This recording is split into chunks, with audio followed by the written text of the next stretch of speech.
यीशु मसीह के नाम में आपका एक बार फिर से स्वागत है। पिछले अध्ययन में हमने देखा था कि अब्राहम और लूत एक दूसरे से अलग हो गए क्योंकि उनके चरवाहों के बीच में लड़ाई हुआ। उनके चरवाहों के बीच लड़ाई होने से पहले उन दोनों का सोच एक समान नहीं था। अब्राहम का सोच अलग था, लूत का सोच अलग था। लूत का ध्यान भौतिक चीज़ों के ऊपर था, जबकि अब्राहम का ध्यान परमेश्वर की प्रतिज्ञाएं, परमेश्वर की आज्ञाओं पर था, और इसलिए दोनों एक साथ नहीं रह सके और दोनों एक दूसरे से अलग हो गए।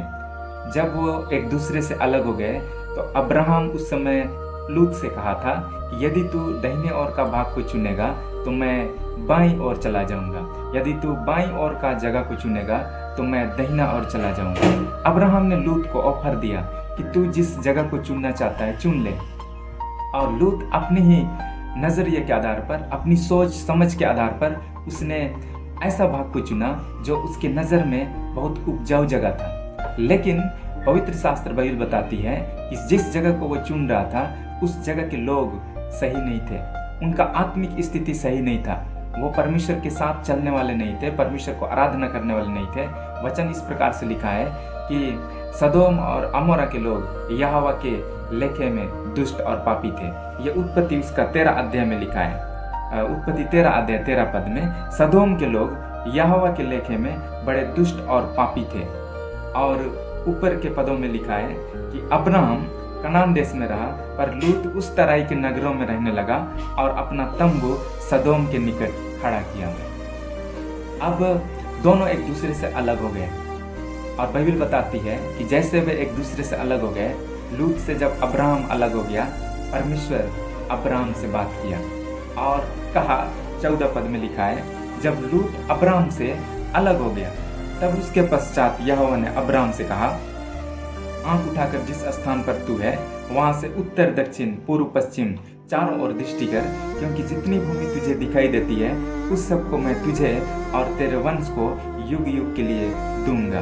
लूत अब्राहम से अलग हो गया जब उसने वो जगह को चुना, अपनी बुद्धि से चुना, अपनी समझ से चुना, और जब अब्राहम जो जगह बच गया, अर्थात अगर वो दाहिनी ओर का भाग को चुना तो वो बाईं ओर का भाग में चला गया, अर्थात लूत के स्थान से वो अपोजिट डायरेक्शन में जब गया, कनान में रहने लगा, तो अब्राहम से परमेश्वर बात किया और उससे कहा कि आंखें उठाकर देख, जिस स्थान पर तू खड़ा है उसके दक्षिण, उसके पूर्व पश्चिम उत्तर दक्षिण चारों दिशाओं में देख, जितनी भूमि तुझे दिखाई देती है वो सब मैं तेरे वंश को दूंगा।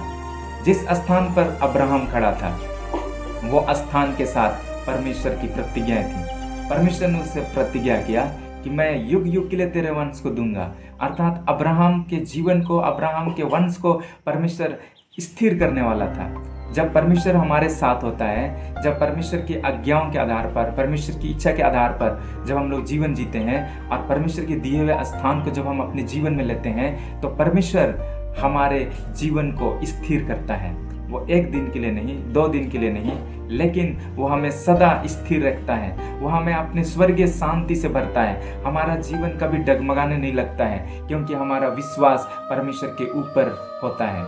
लेकिन अगर हम अपनी जीवन में जो निर्णय ले रहे हैं भौतिक चीज़ों के आधार पर, अपनी शारीरिक आवश्यकताओं के लिए सिर्फ अगर हम चीज़ों को चुन रहे हैं, परमेश्वर को आदर नहीं दे रहे हैं, परमेश्वर को महिमा नहीं दे रहे हैं, तो हमारा जीवन स्थिर नहीं रहता है, हम डगमगाते हैं। जब परमेश्वर के साथ, परमेश्वर के वचन पर हम नहीं टिके होते हैं तो हमारा जीवन डगमगाता है, हमारे जीवन डूबने लगता है। हमारे जीवन में कई सारी परिस्थितियां आती है और उस परिस्थितियों में हम स्थिर नहीं रह सकते हैं। बाइबल बताती है 14 चैप्टर उत्पत्ति 14 अध्याय को जब हम देखते हैं तो लूत सदोम और अमोरा के जगह को जब उसने चुना और वहाँ के लोग परमेश्वर के लेखे में दुष्ट और पापी थे, उसने आत्मिक रूप से अपने जीवन को नहीं देखा कि अगर मैं सदोम और अमोरा में चला जाऊँगा, सदोम के निकट अपने तंबू को खड़ा करूँगा, वहाँ के लोग परमेश्वर को आराधना नहीं देते हैं, मेरा आत्मिक दशा का क्या होगा, इस तरह से उसने कभी भी नहीं सोचा। वो सिर्फ उपजाऊ भूमि को देख करके उस जगह को चुना। लेकिन कुछ ही दिन बीते थे कि बाइबल बताती है कि अब्राहम का जीवन, लूत के जीवन में परेशानियां आई। लूत के जीवन में कई सारी कठिनाइयां आई। जब हम 14 चैप्टर को पढ़ते हैं तो 4 राजाओं ने 5 राजाओं के विरुद्ध में युद्ध करने का षड्यंत्र रचा और 5 राजाओं ने उन 4 राजाओं के साथ में लड़ाई किया। 5 राजा एक तरफ, 4 राजा एक तरफ, और ये 5 राजाओं में सदोम और अमोरा के राजा भी थे और दोनों ग्रुप के बीच में घमासान लड़ाई हुआ। और इस लड़ाई में जो 4 राजा थे उनका विजय हुआ और जो 5 राजा, जो सदोम और अमोरा के राजा भी उसमें सम्मिलित थे, वे हार गए।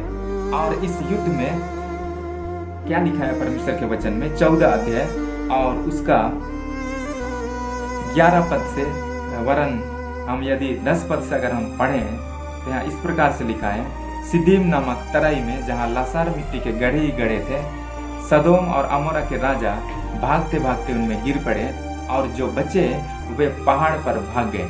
तब वे सदोम और अमोरा के सारे धन और भोजन वस्तुओं को लूट लाट कर चले गए और अब्राहम का भतीजा लूत जो सदोम में रहता था उसको भी धन समेत वे लेकर चले गए। लूत को जो कि सदोम में रहता था, परमेश्वर के वचन में लिखा है, उनको भी उन राजाओं ने बंदी बना करके ले गया। वो उस जगह को चुना था जो जगह उपजाऊ था, लेकिन परमेश्वर का आराधना उस स्थान पर नहीं था और उसके परिणाम स्वरूप कुछ दिनों के पश्चात उनके जीवन में अस्थिरता आई। राजाओं ने उनको बंदी बना करके ले गया और लूत का परिवार, लूत का जीवन बहुत ही दुर्दशा में पड़ा। ऐसे समय में परमेश्वर के वचन में लिखा है, जब हम आगे पढ़ते हैं 13 पद को, तब एक जन जो भागकर बच निकला था उसने जाकर इब्री अब्राम को समाचार दिया।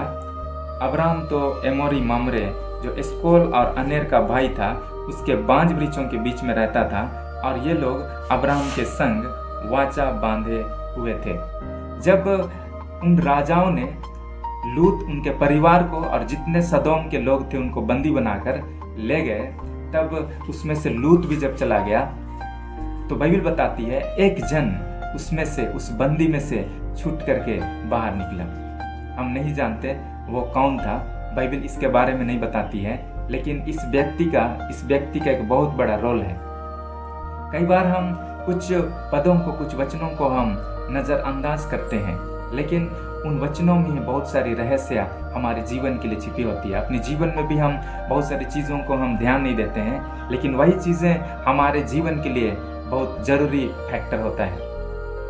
लूत को उठा लिया गया, वो बंदी बनाया गया और उनको वहाँ से छूटने के लिए कोई उपाय नहीं है, लेकिन बाइबल बताती है उन बंदियों में से एक जन वो छूट करके बाहर निकला। लूत तो बंदी बना करके ले जाया गया, अब वहाँ पे कोई उपाय नहीं है, लूत का जीवन खत्म हो गया, लेकिन एक जन जो उस बंदी में से छूट करके बाहर निकला, उसके कारण से किस तरह से लूत का बचाव हुआ, बाइबल इसके बारे में बताती है। वो व्यक्ति जो उस बंदी से छूट करके बाहर निकला था, वो दौड़े दौड़े भागते हुए, परमेश्वर के वचन में लिखा है भाग कर, फिर से मैं उस पद को पढ़ देना चाहता हूँ, उत्पत्ति 14 अध्याय 13 पद, तब एक जन जो भाग कर बच निकला था उसने जाकर इब्री अब्राम को समाचार दिया। वो भाग कर जो बच निकला था वो इब्री अब्राहम को इसके बारे में समाचार दिया कि उसका भतीजा बंदी बनाया गया है। और इसके पश्चात अब्राहम ने अपने भतीजा लूत को उस बंदी से बचा लिया। इस व्यक्ति का एक बहुत बड़ा रोल है। जब हम इसे अपने आत्मिक जीवन में हम लेते हैं, आत्मिक रूप से जब हम इस बात को लेते हैं, तो हमारा जीवन भी एक दिन गुलामी में था। हम पाप और संसार की बातों में हम गुलाम में थे और हमारा जीवन उसी दस्तवा में था। हमारा कोई मंजिल नहीं था, हमारा कोई सपना नहीं था। हम यूं ही अपने जीवन को इस संसार में व्यतीत कर रहे थे, नरक की ओर हमारा जीवन जा रहा था। लेकिन प्रभु यीशु मसीह ने हम पर दया किया और हमारे जीवन को बचाया। हमारा जीवन उस गुलामी से छूट गया। लेकिन जब प्रभु यीशु मसीह ने हमारे जीवन को बचाया है, तो अब बहुत सारे लोग आज भी बंदी में हैं। बहुत सारे लोग आज भी पाप और गुनाहों के बंधन में बंधे हुए हैं, शैतान के बंधन में बंधे हुए हैं। उन सारे लोगों को बचाना हमारा काम है। जिस तरह से ये व्यक्ति जो उस बंदी से भाग कर बच निकला, उसने अपने बारे में सिर्फ नहीं सोचा, वो ये सोच सकता था कि मैं बच गया, अब मुझको कहीं जा कर के छिप जाना चाहिए, मेरा जीवन मूल्यवान है, मैं बच गया हूँ, ये मेरे लिए काफ़ी है, ये वो सोच सकता था। लेकिन उसने ऐसा कभी भी नहीं सोचा। उसने औरों के विषय में भी सोचा, उसने लूत के विषय में सोचा, और जब उसने इन बातों के विषय में जब सोचा तो वो उसी व्यक्ति के पास गया जिसके ऊपर उसको भरोसा था कि वो व्यक्ति इस बंदी में से बचा सकता है, और वो और कोई नहीं लेकिन अब्राहम था, जिसके पास उसने जा कर के इस बात की समाचार दी, और उसके पश्चात लूत का जीवन बचाया गया। आज आपको और मुझको भी जब प्रभु यीशु मसीह ने पाप से छुड़ाया है, तो हमारे जीवन का मकसद सिर्फ ये नहीं कि मैं बच गया ये काफ़ी है, लेकिन हमें औरों को भी बचाना है। और इसके लिए हम उस परमेश्वर की उपस्थिति में जा करके हम उन सारे लोगों के लिए प्रार्थना कर सकते हैं, उनके बीच में सुसमाचार हम बांट सकते हैं, ताकि वे भी जो आज प्रभु यीशु मसीह को नहीं जानते हैं उनका जीवन भी बचाया जाए। तो प्रभु यीशु मसीह इस संदेश के द्वारा आपको बहुत ऐसे आशीष देने पाए। आमीन।